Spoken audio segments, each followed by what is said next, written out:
A paz do Senhor, irmãos. Tudo bem? Você viu que eu tô com roupa de crente, né? Falei, vou colocar uma roupa de crente, né? Parecia que eu sou mais crente, então. Irmãos, eu tô muito feliz, né? Porque é um prazer estar no altar, ministrando a palavra. E sem mais delongas, eu quero que você já abra sua Bíblia em Lucas, no capítulo 12, no versículo 34. Amém? Está escrito assim: pois onde estiver o seu tesouro, ali também estará o seu coração. Amém? Não vou orar porque vocês já oraram, certo? Mas eu quero que você olhe para a pessoa que está do seu lado, se tiver alguém do seu lado, se não tiver, você encontra alguém com seus olhos aí, e faça a seguinte pergunta para ela: o que é mais importante para você? O que é mais importante na tua vida? Responde para ela e deixa ela te responder. Amém?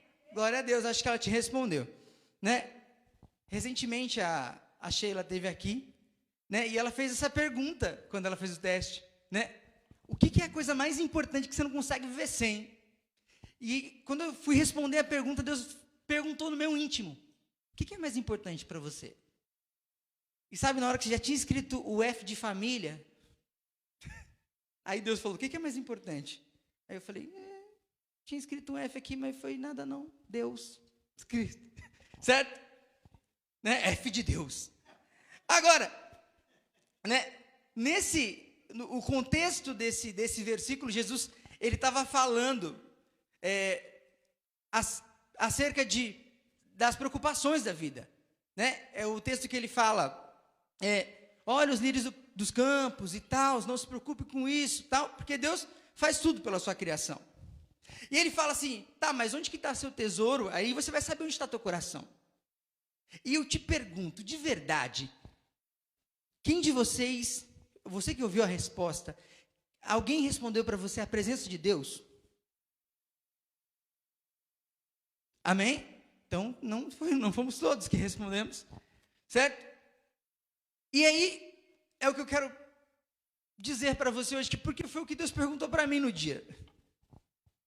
O que é mais importante para você? O que é imprescindível para você? Sabe, o que você não consegue viver sem? De repente, você pode ter falado para o teu filho, a tua esposa, a tua família, o teu trabalho, seja lá o que for, o que você mais ama. Você pode ter dito aí para a pessoa. Mas, se não for a presença de Deus, de repente você vai falar assim: ô pastor, aí você me pegou, pô, vou falar família, vou com a minha mulher do lado. Mas dentro do teu coração não é o que você está falando agora, mas é o que de verdade é. Porque, venhamos e convenhamos, aonde está teu coração? O que é o teu tesouro? Eu coloquei aqui: o que é mais importante para nós hoje? Vamos ser sinceros com Deus. Afinal de contas, Ele conhece os nossos corações. Porque de repente, eu e você falamos alguma coisa, mas o nosso coração tem outra coisa, né? Foi o que o Senhor Jesus disse: olha, esse povo, ele me honra com os lábios, mas o coração dele está longe de mim. Então, de repente, a gente já tem um discurso pronto, um discurso preparado para falar, né? A gente até fala bonito, mas o nosso coração diz outra coisa. Eu estava na casa do David no domingo, e eu estava conversando com a Marlene, uma coisa que Deus falou no meu coração, né? Porque eu tinha marcado um horário com Deus, olha que legal isso, né? Você fala assim: não, tal horário, sei lá, às 8 da noite, vou fazer um devocional ali, vou tirar o meu tempo ali com Deus, né? Vou cantar louvores, eu vou ler a Bíblia, e você planeja tudo para que aquele dia dê certo, para aquele momento dê certo, para aquela hora dê certo. E pensa num dia que deu tudo errado. Pensa no dia que eu já acordei, perdi a hora para ir para o trabalho, aí você fala: Jesus, aí você pega aquele motorista que ele anda 2 por hora, você chega mais atrasado do que se você fosse a pé. Você reclama, você fala: Deus, misericórdia, tinha que acontecer logo hoje. Aí dá tudo errado. Aí você tem problema, né, no trabalho, você tem problema na volta para casa. E aí você fala assim: o meu celular disse para mim: esquece não, hein, coloquei para despertar. Tu tem ali um momento para conversar com Deus. Falei: meu Deus, o que eu fui fazer isso? Por que eu fui, colocar nos meus planos aqui? Acho que eu vou deixar para outro dia, tá, para amanhã, de repente. Mas eu falei, não, vou honrar a minha palavra, vou tirar o meu tempo ali. E aí eu peguei o violão, porque eu sempre começo tocando, fazendo, um momento de louvor. E eu estava tocando, toquei 1, 2, 3 louvores. E eu ouvi a voz dizendo assim, eu não quero ouvir isso. E no primeiro momento eu falei, tá amarrado, diabo, você não quer ouvir o meu louvor? E continuei tocando, e a voz falou de novo, eu não quero ouvir isso. E eu falei, sei que eu não canto tão bem, mas venhamos e convenhamos, estou louvando o Senhor. Ele falou, eu não quero ouvir isso. Aí eu parei de tocar, coloquei o violão do lado e falei, Senhor, você quer que eu canto o quê? Estou cantando um louvor aqui da hora. Ensaiei, peguei um louvor que eu sabia para não errar. Ele falou, você não quer dizer isso para mim, porque isso não é verdade. Fala para mim como que foi seu dia, porque é exatamente isso que você quer me falar. Você quer falar para mim que você odeia tal coisa, que você odeia outra coisa, que você está com raiva daquela pessoa, que você não suporta olhar para a cara daquela pessoa, que você tem um monte de conta para pagar e se você pudesse, você não estaria aqui agora. É isso que você quer falar para mim. Não que eu sou santo.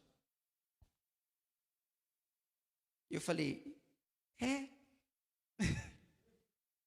Só que sei lá, de repente você não ia querer ouvir. Ele falou, mas como assim? Você acha que eu não sei como foi seu dia? A gente sempre tenta dar um Pelé em Deus, como se ele não fosse onisciente, onipresente. E aí eu parei, ajoelhei, fui orar e falei tudo que eu tinha sentido no dia para Deus, tudo que, estava aqui dentro do coração. E aí depois eu tive um momento de louvor e ele falou, agora sim. E eu falei, eu preciso ser mais sincero com Deus. Você precisa ser mais sincero com Deus. Nós precisamos. Porque, sejamos sinceros, quem de nós aqui já não veio para a igreja com o sentimento de que, eu vou hoje, mas sabe como que é, Se eu pudesse, domingão gelado, eu ficava em casa.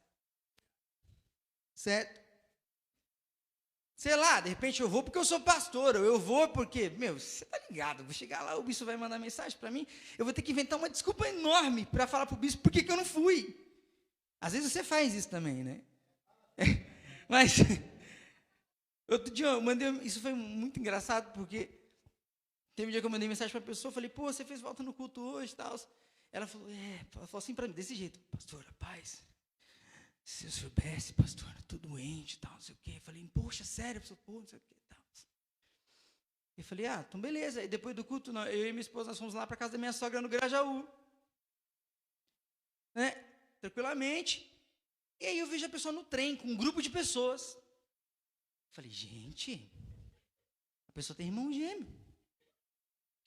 Aí eu falei, a pessoa ela estava super, assim, alegre, falando, nossa, foi da hora, não sei o que e tal, não sei o que, falando mó animada, assim, eu cheguei atrás e falei, rapaz, querido, a gente colocou seu nome na oração, deu certo, porque você está curado, e deu tempo, hein, porque eu saí do culto agora, você já está aqui, pegando trem para voltar, você estava doente longe, não, tem, você está ligado, pastor? Eu falei, não estou desligado desses negócios que você está falando, mas não era mais fácil ser sincero e dizer, olha, não fui no culto, porque eu tinha um compromisso, eu queria ir numa festa, queria ir num outro lugar.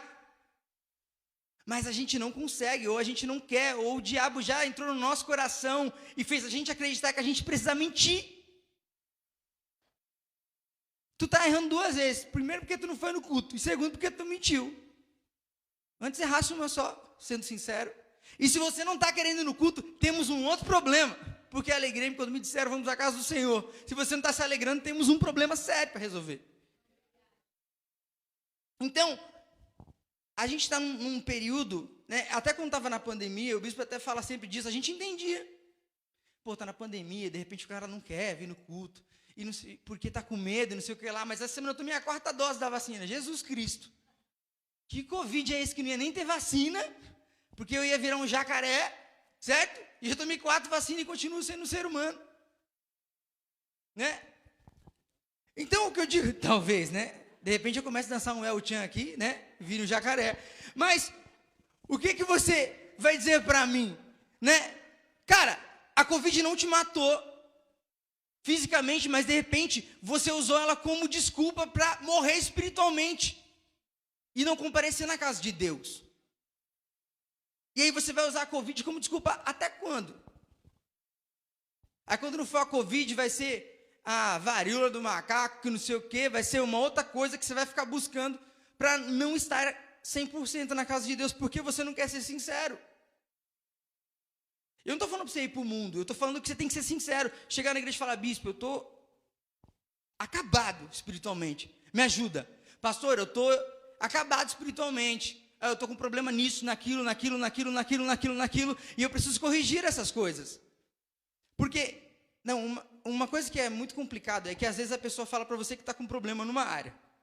Pastor, eu estou com problema financeiro e eu não sei como que eu faço da minha vida. Aí o bispo fala assim no culto, quem está com problema financeiro vem aqui. A pessoa não vai, você fica... Você falou para mim ontem que se não tivesse uma solução financeira na sua vida, você não sabia o que fazer. Aí a pessoa não vem. Ela fala, eu vou lá na frente, todo mundo vai saber que eu sou pobre. Sabe? E por que não? Né? Eu estou falando do financeiro para não falar de outras áreas. Porque às vezes a pessoa não quer se expor para ser curada. Mas ela chega na rua, ela fala para o amigo, ela chega no Instagram, ela põe no status que ela é pobre. Sabe, ela se expõe onde não tem que se expor, e na presença de Deus que ela precisa se lançar, ela não faz. Eu também, não. Por quê? Porque a gente acha que Deus não está vendo essas coisas, a gente não... Vou ser sincero, não, que talvez Deus me trate melhor. Deus não é o teu pai terreno que você consegue enganá-lo. Ele é um pai celestial. Amém? Eu peço por gentileza que você abra a sua Bíblia lá em 1 Samuel, capítulo 13. Vai aparecer para você aí provavelmente. Certo? 1 Samuel 13, versículo 6 diz assim: quando os soldados de Israel viram que a situação era difícil e que seu exército estava sendo muito pressionado, esconderam-se em cavernas e em buracos, entre as rochas e em poços e cisternas. Alguns hebreus atravessaram o Jordão para chegar à terra de Gade e de Gileade. Saul ficou em Gilgal, e os soldados que estavam com ele tremiam de medo. Ele esperou 7 dias, o prazo estabelecido por Samuel, mas esse não chegou a Gilgal. E os soldados de Saul começaram a se dispersar. Então ele ordenou, tragam-me o holocausto e os sacrifícios de comunhão. Saul ofereceu então o holocausto. E quando ele terminou de oferecê-lo, Samuel chegou. E Saul foi saudá-lo e perguntou-lhe Samuel, o que você fez? Saul respondeu, quando vi que os soldados estavam se dispersando e que você não tinha chegado no prazo estabelecido e que os filisteus estavam se reunindo em Micmas, pensei, agora os filisteus me atacarão em Gilgal. E eu não busquei o Senhor, por isso senti-me obrigado a oferecer o holocausto. Disse Samuel, você agiu como tolo, desobedecendo ao mandamento que o Senhor, seu Deus, lhe deu. Se você tivesse obedecido, ele teria estabelecido para sempre o seu reinado sobre Israel. Vamos lá. Acho que você já conhece muito bem a história de Saul, certo? Ele era o cara que tinha tudo para ser rei. O cara tinha pinta de rei. Ele já era o filho de um cara que era próspero. Ele era o cara mais alto que tinha ali, né? Diz que os mais altos batiam nos seus ombros. Então ele tinha porte de rei. Certo? Ele era da menor tribo, Deus já queria chamar o cara igual Gideão. Você é da menor tribo, menor da sua casa, sei lá, o pior, eu vou te colocar lá, vou te exaltar. Com ele não foi diferente. Deus chamou o cara tinha tudo para ser rei. Se você for ler a história dele, ele era um cara honesto, ele era da hora. Mas em determinado momento, ele recebeu uma orientação do profeta, que disse para ele, olha, você vai me esperar 7 dias, vai chegar lá, eu vou lá, vou fazer o sacrifício, a gente vai vencer essa guerra, vai dar tudo certo. Ele falou o quê? Beleza. Só que ele não contava que com o exército filisteu, gigante, que estava afrontando Israel, os soldados iam tremer na base. Então, alguns soldados já falaram, então, isso aí não dá para mim não. E os que ficaram com ele ficaram tremendo. O cara pensou, estou enrolado. Mas pelo menos Samuel vai chegar e aí vai dar tudo certo. Samuel não chegou na data, no momento previsto, não na data, mas não na hora exata. O cara, né, deve ter acontecido alguma coisa. E ele falou, os soldados falaram, então, já que Samuel não chegou, se quiser lutar aí, vai na tua fé. E ele falou, não, calma.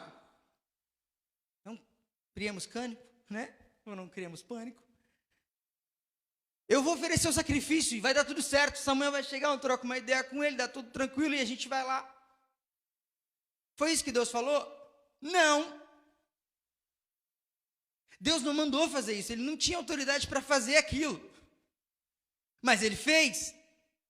E nesse momento ele perdeu o seu reinado.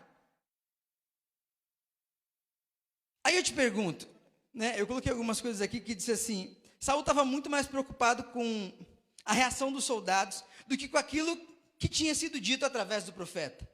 Saul teve medo da reação dos soldados e agiu precipitadamente.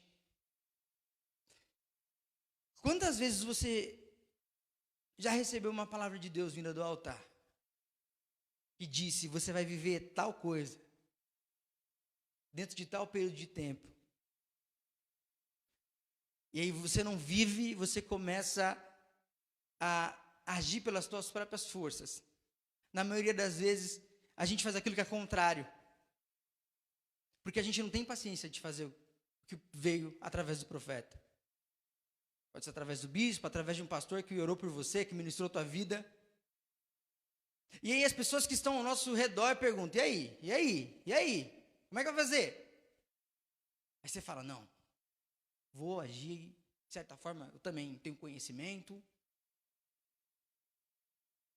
A gente pensa muito mais na situação do que no valor que a presença de Deus tem para nós. Porque você acha que Saul pensou naquilo que Deus tinha ordenado? Ele não estava nem aí. Ele estava aí de que eu não posso perder essa guerra, porque talvez eu morra também.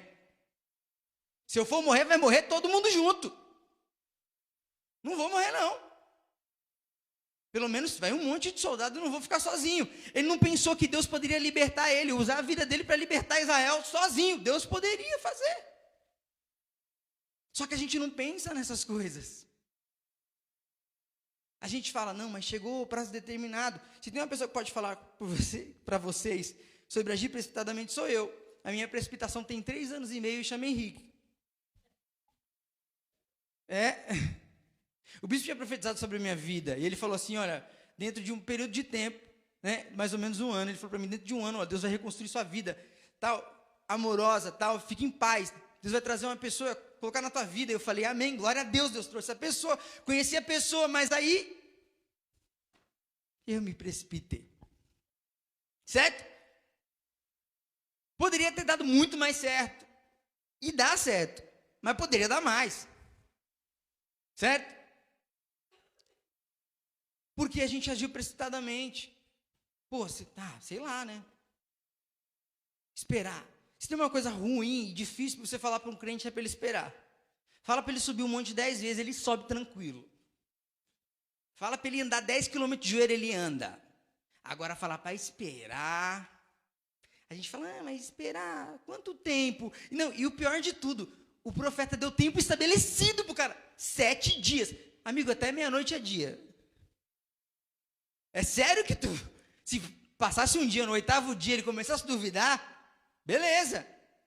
Mas no 7º, o cara falou: 6h30, ele falou 6h35, né? Não tinha nem relógio, né? Mas falou, sei lá, né? No pôr do sol, no nascer do sol, o cara já falou: já foi o dia.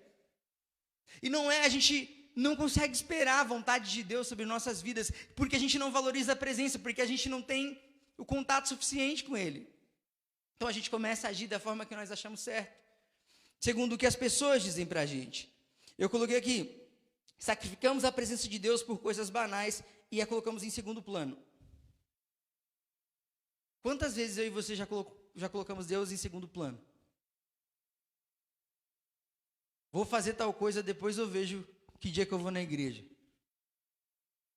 Teu chefe te pergunta: a gente tem um trampo, seguinte, toda terça e quinta, das 7h30 às 9h. É a hora essa que você pode fazer. Posso fazer de segunda e quarta? Não, tem que ser terça e quinta. Fechado. Você não tem nada a fazer? Nada. Falou, abriu uma janelinha para você fazer hora extra, só que é domingo, das 10 ao meio-dia. Beleza? Você fala, beleza. Tem que ser nos dias de culto? Tem que ser nos dias de culto, porque o diabo vai esfregar na tua cara de que você não é crente de verdade. Na minha também. Aí a gente vai reclamar e falar, Deus, eu tenho dinheiro hoje, mas eu não tenho família. E o diabo vai falar, sério? Que legal, cara. Agora você faz hora extra nos outros dias também, já que você não tem família. Você entende? Então, é basicamente isso. A gente troca Deus, coloca Deus em segundo plano. Eu falei na última vez que eu preguei aqui e falo de novo, cara. Que qualquer coisa que acontece, os caras e eu também, a gente não vai na igreja. Você está doente, você vai trampar, mas você não vem na igreja. Você tem um problema financeiro, você faz qualquer coisa, mas você não dizima. Sabe? Tipo, você não pensa, eu vou ficar sem os streamings, certo? Sem Netflix esse mês, sem Amazon, sem Spotify esse mês. Né? Jamais. Deus pode esperar. Então a gente faz isso, a gente coloca a presença de Deus em segundo plano. Mas quando alguém pergunta se Deus é importante para nós, a gente fala, lógico, Deus é o mais importante. Eu coloquei aqui, Saul teve mais uma oportunidade de fazer o que era certo. E mesmo assim, se mostrou-se um ganancioso e um mentiroso. Vamos lá? 1 Samuel 15, versículo 3, diz assim, agora vão e ataquem os amalequitas e consagrem ao Senhor para a destruição tudo o que lhes pertence. Não poupem. Matem homens, mulheres, crianças, recém-nascidos, bois, ovelhas, camelos, jumentos. Então, convocou Saul os homens e os reuniu em Telaim. 200.000 soldados de infantaria e 10.000 homens de Judá. Saul foi à cidade de Ameleque e armou uma emboscada no vale. Então, vamos lá. Tudo estava tranquilo. O cara falou, dessa vez vai dar tudo certo. Já armei aqui a emboscada, chamei 210.000 soldados, vai dar tudo muito certo. Vamos destruir tudo. E eu vou obedecer o Senhor. Dessa vez, pelo menos dessa, eu vou obedecer o Senhor. Mas aí no versículo 9 diz assim, mas Saul e o exército pouparam Agag, e o melhor das ovelhas e dos bois, os bezerros gordos e os cordeiros, pouparam tudo que era bom, mas a tudo que era desprezível e inútil, destruíram por completo. O que foi dito? Você vai sacrificar a Deus. O cara falou, peraí, pode ser o pior. Você vai consagrar a Deus, você vai destruir tudo. O cara falou, não, isso aí é muito fácil, é só destruir, pôr fogo nas coisas. Mas o cara falou, poxa, logo isso aqui. Pô, nunca teve um boi gordo desse aqui lá em casa. Vou levar só esse. Aí os outros soldados, se ele vai levar, eu também quero levar um. Vamos fazer o seguinte, vamos pegar só os melhores e deixar os outros, porque Deus ele não vai falar nada. Quem que vai falar alguma coisa para nós? Tá só nós aqui. Certo? Eu não conto, você não conta, Deus não sabe.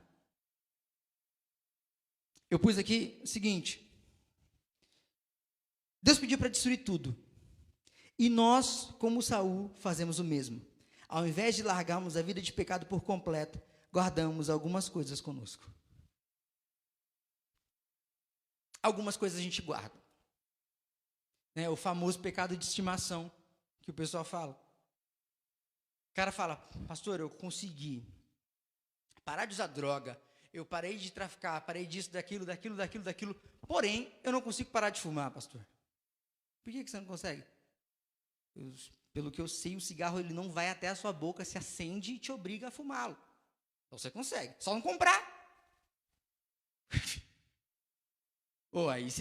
É que você não entende. A pessoa usa um argumento para mim que é muito complicado, né? Que a pessoa fala, você já bebeu? Não, nunca bebi. Você já fumou? Não, nunca bebi. Já usou droga? Não. É porque você não sabe como que é. Se você soubesse, você fumava, filhão. Falei, o seu argumento é muito ruim, né? Mas você não foi liberto pelo nome de Jesus? Fui. Mas Jesus te libertou só 90%? Não. Teve um irmão que falou comigo esses dias, e o bom é que foi esses dias, olha isso, hein? Ele falou assim para mim, pastor, teve um negócio da Yara, né? E aí o irmão veio falar comigo, indignadíssimo. Não, pastor, porque a menina veio falar assim de pornografia abertamente, né? Uma coisa e tal. Eu falei, desenrola. Aí ele falou, porque assim, pastor, e se a gente consome pornografia indiretamente, sem querer? Eu falei, gente, como que funciona um negócio desse? Sem querer mesmo, assim, tipo, tu é preso num lugar assim, alguém abre teus olhos e tu é obrigado a consumir. Ele falou, lógico que não, né? Eu falei, então você não é obrigado, não. Ele falou, é que assim, vou te contar, pastor. Cara, eu sou um cara de poucos amigos. Os meus amigos, eu tive amigos de verdade mesmo na época da escola, sabe? E aí nós temos um grupo lá do futebol, velho. Os caras jogam bola, né? Aí de vira e mexe lá, os caras mandam uns vídeos lá e tal, né? E aí, né, a gente acaba vendo o vídeo. Falei, mas por que você não sai do grupo? Você é louco? Eu vou perder meus amigos? Falei, que tipo de amigo que você tem que ele precisa estar num grupo de WhatsApp com você para ser seu amigo? O cara falou, não, é que a gente é amigo de muito tempo, de repente eu perco contato. Graças a Deus você vai perder contato. Você não precisa desse contato. Cara, o David é meu melhor amigo. Fala quantos dias, às vezes a gente passa dias sem se falar no WhatsApp. A gente se fala mais na igreja. Né? E aí a gente pensa, por que raios ou cargas d'água que esse ser humano precisa estar nesse grupo? Baixando os vídeos e clicando neles, mesmo vendo os vídeos. Obrigado por alguém que só pode ser Satanás. Você entende que, às vezes, a gente deixa algumas coisas passar de propósito porque a gente quer. Porque, de repente, a mentira é um boi gordo que tu deixa passar. Porque, se você deixar isso aqui, de repente, você fala, pô, mas aí eu vou jogar uma coisa tão legal fora. Sabe? Então, o diabo vai dizer para você que isso é muito bom para você jogar fora. Mas o que Deus mandou fazer? Destrói tudo. Não interessa o quão bom vai parecer. Destrói tudo. Pô, pastor, mas aí você me complica, pastor. Aí não é muito difícil ser crente. Os caras falam. Aí você acha que é difícil só para você. Isso que dá vontade de dar uma voadora na pessoa. Voadora gospel, como diria o Kelvin. Porque ele invalida a luta de todo mundo da igreja. Como se ninguém sofresse, como se ninguém tivesse, sabe, que enfrentar tentações todo dia. Só ele. O cara fala, pô, mas aí, pô, todo mundo do trabalho lá ganha um dinheiro a mais lá. Pô, fazendo uns corre errado lá. Por que eu não posso ganhar? Só porque eu sou crente? É isso mesmo. Ei, pastor, mas aí se eu não tiver esse dinheiro, vai ficar embaçado pagar as contas lá, né? Então faz menos conta. E seja crente. Ou você ora e Deus vai te dar recurso. Sabe? Muita desculpa, né? E eu me incluo nessa porcentagem, porque eu dou desculpa também. Você acha que foi embaçado ouvir isso aqui também, né? Eu coloquei aqui. Na intenção de ganhar coisas desse mundo, perdemos a presença de Deus em nossas vidas. Cara, nem tudo que reluz é ouro. Às vezes parece que é, mas não é. É ouro de tolo, como dirá os desenhos, né? Não, você pegou um monte de ouro, mas é ouro dos tolos. É tesouro que perece, tesouro que, sabe, não é eterno. Eu coloquei mais coisas aqui, né? Que disseram assim, eu já falei para vocês que além de ganhar, tem na intenção de ganhar coisas, a gente perde. Eu coloquei assim, a vida não é sobre nunca errar, mas é sobre se arrepender e mudar. Porque a festa no céu quando um pecador se arrepende. Coloquei aqui. Davi também errou muito em sua caminhada com Deus, mas ele estava certo de que ele não poderia perder a presença de Deus, o Espírito Santo, pois esse era o bem maior que ele tinha. Era o Espírito que era o mais importante. Eu falei de Davi porque ele também foi rei de Israel na mesma condição que Saul. Vocês compreendem? Que o cara foi rei no mesmo lugar, ocupou a mesma posição e poderia ter cometido os mesmos erros, mas cometeu outros diferentes. Mas ele se arrependeu, né? Ok, Davi mentiu, adulterou, mandou matar a mulher de Urias, desobedeceu Deus, dentre outros. Porém, diferente de nós e de Saul, ele reconhecia seus erros. Lá em 2 Samuel 12, 13, diz assim: então Davi disse a Natã: pequei contra o Senhor. E Natã respondeu: o Senhor perdoou o seu pecado e você não morrerá? Mas o filho dele morreu, ele teve uma consequência. Davi escreveu o Salmo 51 como um lamento, certo? Contando os pecados e as coisas que ele tinha vivenciado e que ele era digno de punição. O arrependimento dele foi genuíno, né? Inclusive lá diz que um coração contrito Deus não despreza, e Deus não despreza mesmo. Se você estiver arrependido de verdade, Deus ele não vai desprezar. Porque Davi, por mais erros que ele cometeu, você pode ver que ele não cometia o mesmo erro de novo. Ele consertava, ele vacilava de novo, igual nós. Mas ele se policiava em falar: Senhor, o Senhor é tudo o que eu tenho, tudo que eu preciso. A presença, né? Ele diz para nós no Salmo 51 também: não me lances fora da tua presença e nem retire de mim o teu espírito. Ele não fala: poupa meu reino, meu dinheiro.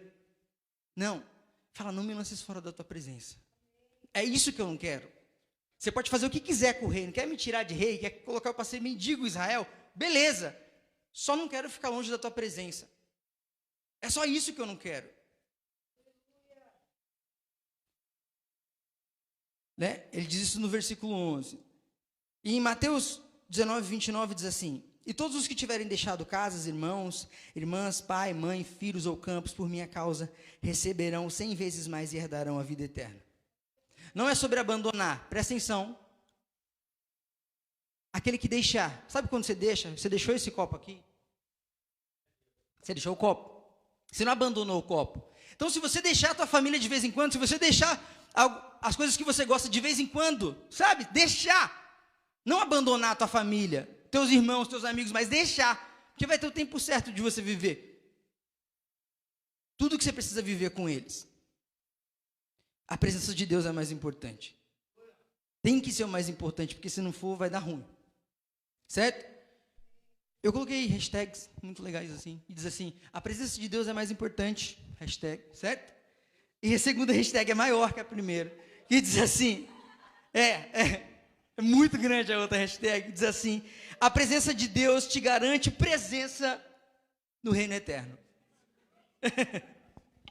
Certo? Isso é uma hashtag, uma mega hashtag, porque a presença de Deus te garante a presença no que é eterno. Levante-se para a gente orar. Eu quero dizer para você o seguinte: não cobice as coisas que são perecíveis, e seja, sabe, de olho naquilo que é eterno, que a presença de Deus consegue te garantir. Não seja como Saul e sacrifique aquilo que Deus te deu, na sua casa, na sua família, no teu ministério.